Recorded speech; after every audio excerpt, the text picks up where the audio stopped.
प्रिय भाई और बहनों, आज का शुभ संदेश के लिए आप सभी को हम स्वागत। उसका कोई भी वादा न होता अधूरा, हर एक वादा उसका होता है पूरा। उसका कोई भी वादा न होता अधूरा, हर एक वादा उसका होता है पूरा। उसका कोई भी वादा,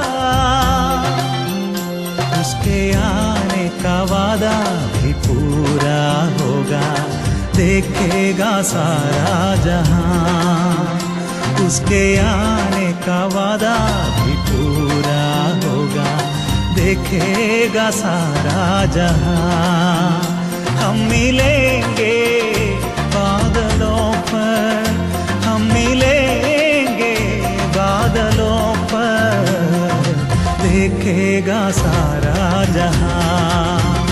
नीले आसमां के पार जाएंगे, मेरा यीशु रहता वहाँ।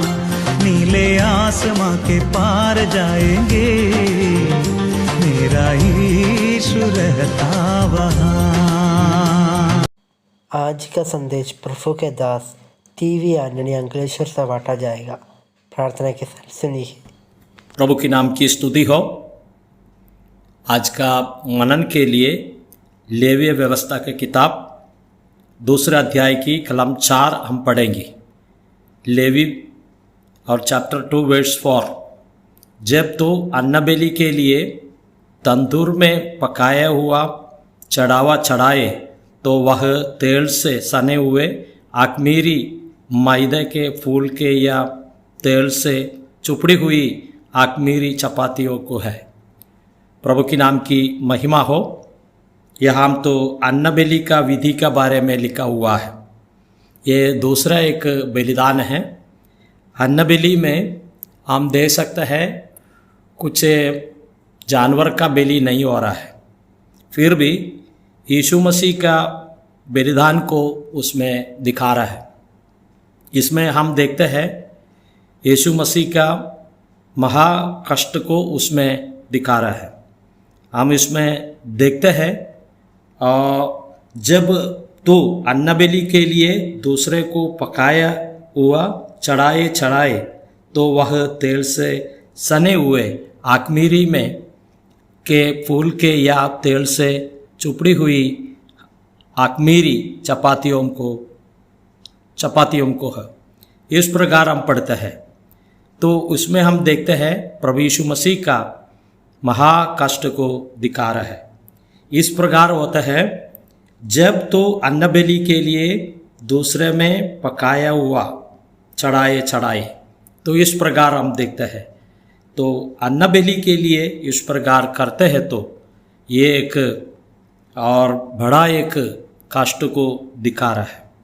हम निर्गमन की किताब में पढ़ते हैं, वे उसके मांस को उसी रात आग में बुझाकर अख़मीरी रोटी और चौकड़ के सिर पर लगाए। और निर्गमन की किताब 12 अध्याय की 8वीं आयत में इस प्रकार पढ़ते हैं। हम देखते हैं उसी दिन में इस्राएल लोग मिस्र देश छोड़कर कनान देश में जा रहा है।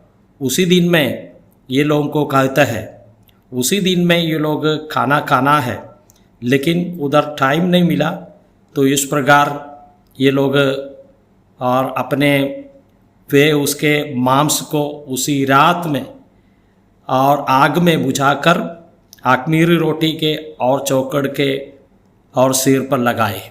इस प्रकार हम देखते हैं।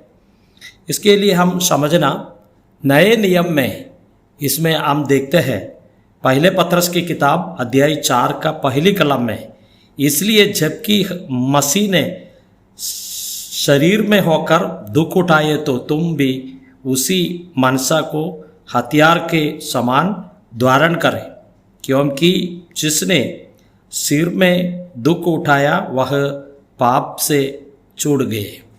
इस प्रकार देखते हैं।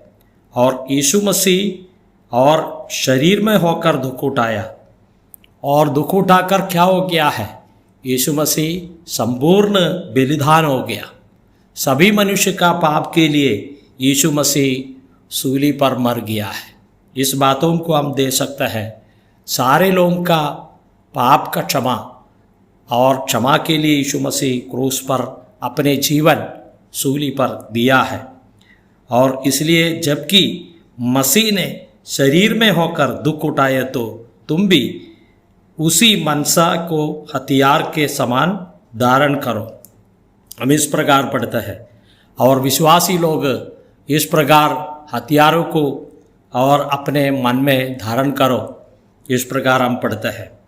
पहले पत्रस दूसरे अध्याय की 24वीं कलम में प्रभु यीशु मसीह का मृत्यु के बारे में लिखा है, वह आप ही हमारे पापों के अपनी देह पर लिए हुए क्रूस पर चढ़ गया, जिसने हम पापों के लिए मरकर धार्मिकता के लिए जीवन बिताए, उसी के मार खाने से तुम चंगा हो गया है। यहाँ तो यीशु मसीह का मृत्यु के बारे में दोबारा बातें यहाँ तो लिखा हुआ है, वह आप ही हमारा पापों के अपनी देह पर लिए हुए क्रूस पर चढ़ गया। वो हमारा पाप का जो कष्ट दुख है वो उसने अपने शरीर में लेकर क्रूस पर चढ़ गया है। इस प्रकार हम पढ़ते हैं, हम पापों के लिए मरकर धार्मिकता के लिए जीवन बिताए, उसी के मार खाने से तुम चंगा हो जाए। उसी का मार खाने से हम चंगा हो जाना, ये प्रभु का इच्छा है। प्रभु हमको सहायता करे। हम तीसरे अध्याय की 18 कलम में पढ़ते हैं, इसलिए कि मसीह ने भी आर्थित अधर्मियों के लिए धर्मी ने पाप के कारण एक बार दुख उठाया, ताकि हमें परमेश्वर का पास पहुँचाए। वह शरीर के भाव से तो घात किया गया, पर आत्मा के भाव से जिलाया गया। यह हम एक और बात यह हम तो समझाते हैं कि इसलिए कि मसीह ने भी अर्थात अधर्मियों के लिए धर्मी ने पाप के कारण एक बार दुख उठाया, एक बार दुख उठाया। प्रभु यीशु मसीह दुख उठाकर हमारे लिए मरण पाया और मृत्यु के बाद में तीसरे दिन जीव उठा। आज प्रभु यीशु मसीह स्वर्ग में विराजमान है। ये प्रभु को हम आराधना करते हैं। तो इस प्रकार हम देखते हैं, जैसे हम देखते हैं ये अन्न बलि की विधि में हम देखते हैं, और उसमें कोई और जानवर या कोई भी मृत्यु सहन नहीं होता है। फिर भी हम इसमें एक बात है, वो प्रभु यीशु मसीह हमारा अन्न बलि हो गया है, हमारे लिए भोजन बना है। हम स्वर्ग का भोजन प्रभु यीशु मसीह है, यो हमारे लिए हो गया है। उसका बारे में यह हम तो समझाता है। प्रभु यीशु मसीह और का कष्ट और दिखाता है। प्रभु यीशु मसीह का कष्ट संपूर्ण तरीके हमारे लिए और क्रूस में मृत्यु का द्वारा दिखाया। निर्गमन की किताब में हम देखा है और इस प्रकार हम देखते हैं। और उसी दिन में और खाना है, उसका बात हम दे सकते हैं। उसी दिन में खाना है और ये लोग खाने का समय हो गया तो और वहाँ से और इसका जो भोजन उठाकर ये लोग और भाग गया है। लेकिन एक बात है और नियम इस प्रकार है, और एक दिन में वो लोग खाना है। प्रभु की नाम की महिमा हो। हम इस प्रकार पढ़ते हैं, प्रभु हमारे लिए सूली का मृत्यु सहन किया, मृत्यु के बाद में पुनरुत्थान होकर आज स्वर्ग में विराजमान है। जितनों ने प्रभु यीशु मसीह को ग्रहण किया उतने लोगों के लिए प्रभु यीशु मसीह अन्न बलि है। ये पृथ्वी में हम कुछ खा रहे हैं, इससे बढ़कर प्रभु यीशु मसीह हमारा अन्न बलि है। इस अन्न बलि हमारे जीवन में रोज हम और खाते हैं, रोज हमारे लिए प्रभु यीशु मसीह अन्न बलि है। और एक दिन और पूरे हम प्रभु की महिमा करेंगे, इस प्रकार का आशा हमको दिया है। इसके लिए इस प्रभु को हम आराधना करेंगे और स्तुति करेंगे, उसके नाम की महिमा हो। जय मसीह की।